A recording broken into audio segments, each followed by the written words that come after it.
Now we are going to have here the categories of intelligence. So una po sa ating listahan dito ay yung tinatawag nilang national intelligence. So pag sinabi po nating national intelligence, by the word itself, we can see here integrated product of intelligence by whom? All government departments. So again, just like in the field of law enforcement, different law enforcement agencies, they are having their own departmental intelligence, no, or they have their own units concerning gathering of intelligence or concerning intelligence operations. So ayun, if they are going to combine that or make it as one, no, dyan po natin ay masasabi yan po ay ating national intelligence. So, halimbawa na lang po, intelligence gathered by the Philippine National Police as well as intelligence gathered by the Philippine Drug Enforcement Agency, no? And then nandyan din kasama nila ang iba pang law enforcement agencies such as the Philippine Coast Guard. And then yung mga yan, yung mga agencies na yan, meron silang mga kanya-kanyang intelligence operations. So yung mga nakukuha nila, kino-coordinate nila yan sa ating national government, no? And then we have there also our primary intelligence agency in the Philippines, which is the NICA, no? Yung NICA or National Intelligence Coordinating Agency, no? They are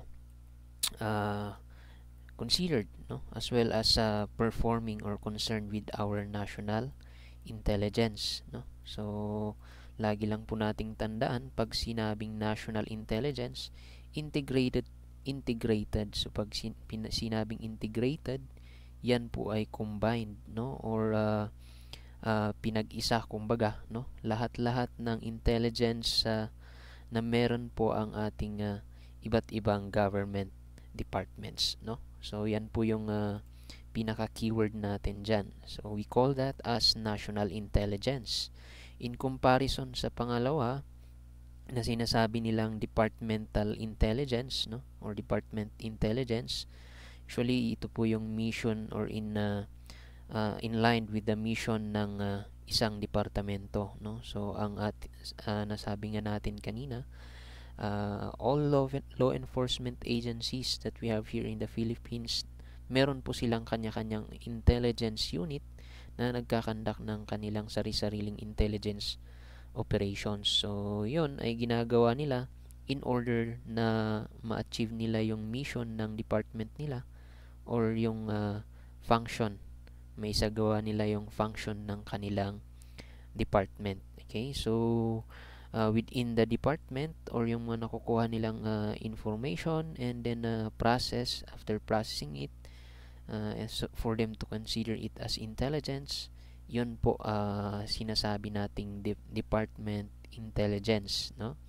So going back sa national intelligence, purposely there are ito ay pwedeng maging purpose nila ay ang purpose natin, why do we do, no? Bakit po natin isinasagawa din ang national intelligence? Pwedeng yan po ay makatulong sa atin in order to develop, no, or also that can be helpful in implementing or maybe development of different national policies na meron po tayo, no. So pwedeng yan ay halimbawa na lang po kung sa i-relate natin sa comparative policing, no. So let's say in other country, nalalaman po natin, no, through intelligence gathering, nalaman natin na sa bansang Japan, no. So let's say in Japan, nalaman natin na ang kanilang technique or strategy in preventing crimes, no, ay sa pamamagitan ng high police visibility, no. So yan po ay pag yan po actually ay naging isang basihan din natin why our Philippine National Police as well as different law enforcement agencies ay ina-adapt yung ganyang strategy since makikita na ito po ay proven and then yan po ay talagang effective, no? So basic lang po, pag meron pong pulis dyan na or maraming pulis na naka-deploy, then the public will feel safe, no? And then pwedeng maging deterrent factors din para sa mga nagtatangkang mag-commit ng crime, no? Pwede rin for national security, no? So in maintaining our national security, particularly counterintelligence measures, no, performed by our national government. Okay? So syempre para malaman natin kung ano yung mga binabalak ng mga ibang bansa, okay? And then at least we are aware of their plans and operations, lalong-lalo na kung against sa atin yan, then that is helpful in maintaining our national security. So yon, that is national and department intelligence. So meron na tayong dalawang natitira dito as to categories of intelligence, yung tinatawag nilang military and then police intelligence, no? So meron pong pagkakaiba ang military and then police intelligence. Pwede natin siyang ma-differentiate sa pamamagitan ng pag-define muna natin ano ang function ng bawat isa, no? So military, ano po ba ang function or sino ang concern nila dyan? So syempre kadalasan po ay terrorist groups ang kanilang target, as well as enemy countries, no?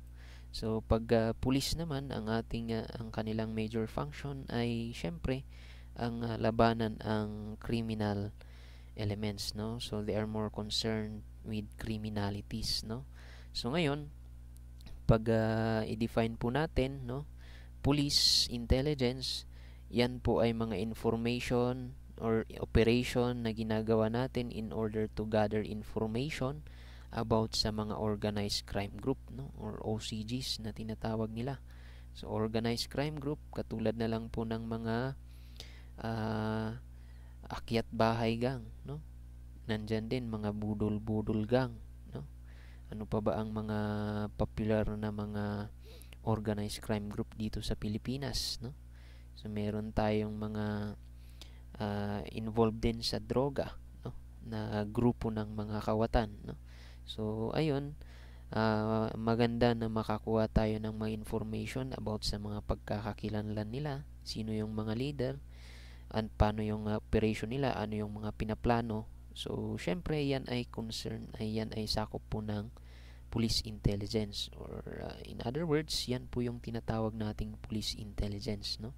So long as concern po niya ay about sa mga criminals. Pero kapag ang gusto naman po natin, and then ito ay pino-perform ng military, kapag ang gusto naman ay para malaman kung ano ba yung mga possible threat ng mga enemy, no? So yung enemy po na tinutukoy dito ay pwedeng ibang bansa, no? And then pwedeng mga terrorist groups, okay? So yun po ay mga kino-consider na enemy of the military, no? Mga ibang bansa na may mga masamang balak sa ating bansa, no? So ayun, tinatawag po na military intelligence so long as informations or operations concerning possible enemy threats or threats coming from other countries, no? So ito po ang pinaka pagkakaiba ng dalawang ito, no? So that is police intelligence and military intelligence.